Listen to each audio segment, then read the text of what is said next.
आज हम कुछ बहुत इम्पॉर्टेंट यूजेज और कुछ एक्सरसाइजेज करने जा रहे हैं। तो हम कुछ ऐसे यूजेज बताने वाले हैं आपको जो आपको बहुत यूजफुल रहेंगे। तो आइए शुरू करेंगे। चलिए, सबसे पहले मैं आज आपको use of on top of that पढ़ाने जा रहा हूँ। ये बड़ी जल्दी से पढ़ा देता हूँ मैं। आपके न्यूज़पेपर्स में या पैसेज अटेम्प्ट करते समय इस तरह के यूजेज आते हैं तो ये आपके लिए यूजफुल रहेगा। Use of on top of that, इसकी हिंदी होती है ऊपर से। ऊपर से का मतलब ये नहीं कि कहीं छत के ऊपर से, पेड़ के ऊपर से। ऊपर से का मतलब है एडिशनली, मतलब अपार्ट फ्रॉम दिस, इसके अलावा। बहुत इंपॉर्टेंट यूजेज है, इसको हम देखते हैं और आखिर इसका मतलब क्या होता है। पहले इन सेंटेंसेस को देखते हैं।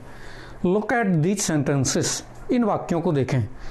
This driver has parked his car right in front of my main gate, on top of that he is scowling और फ्राउनिंग।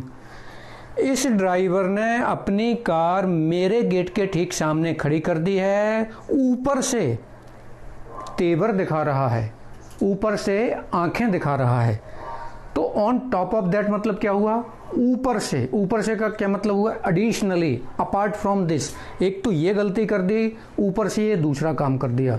तो कभी भी ऑन टॉप ऑफ दैट लिखा हुआ मिले आपको तो उसका मतलब आपको लगाना है ऊपर से, इसके अतिरिक्त। एक और सेंटेंस देखते हैं। You never complete your homework, on top of that you start crying when someone says something. आप अपना होमवर्क कभी कंप्लीट नहीं करते हैं, ऊपर से यदि आपसे कुछ कोई कहता है तो आप रोने लगते हो। ऑन टॉप ऑफ दैट यानी एक तो होमवर्क नहीं करते हो और दूसरा आप दूसरा काम भी करने लगते हो, जैसे यहाँ क्राइंग, रोने लगने वाला। Are you getting my point? Got it? अब कुछ एक्सरसाइजेज हैं, बहुत जल्दी से आप लिख लीजिए। आपको ये ट्रांसलेट करके बताना है।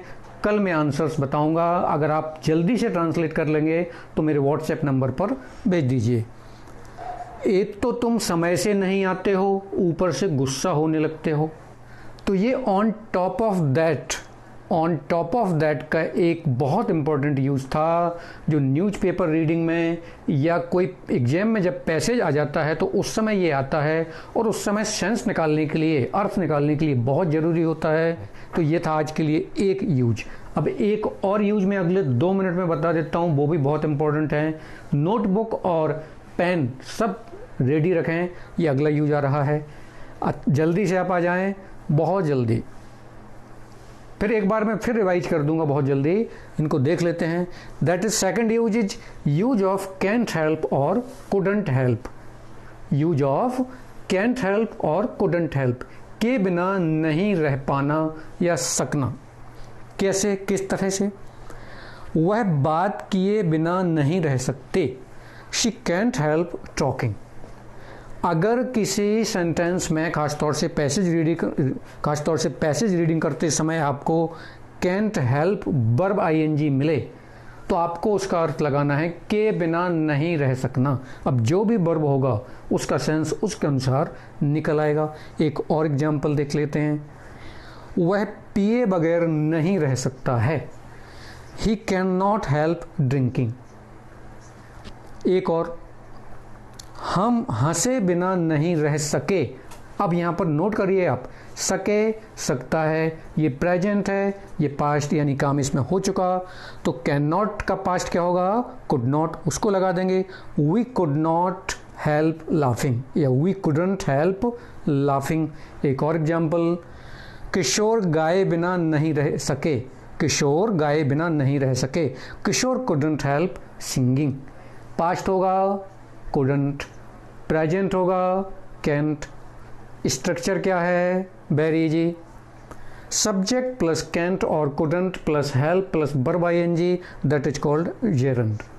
Gerund means verb plus ING. इस स्ट्रक्चर में आपको इस तरह से बनाना होते हैं। एक्सरसाइजेज, मैं आपको कुछ एक्सरसाइजेज दे रहा हूँ, आपको इनको करना है और फिर मेरे व्हाट्सएप नंबर पर भेज देना है। मैं तुम्हें देखे बिना नहीं रह सकता हूँ।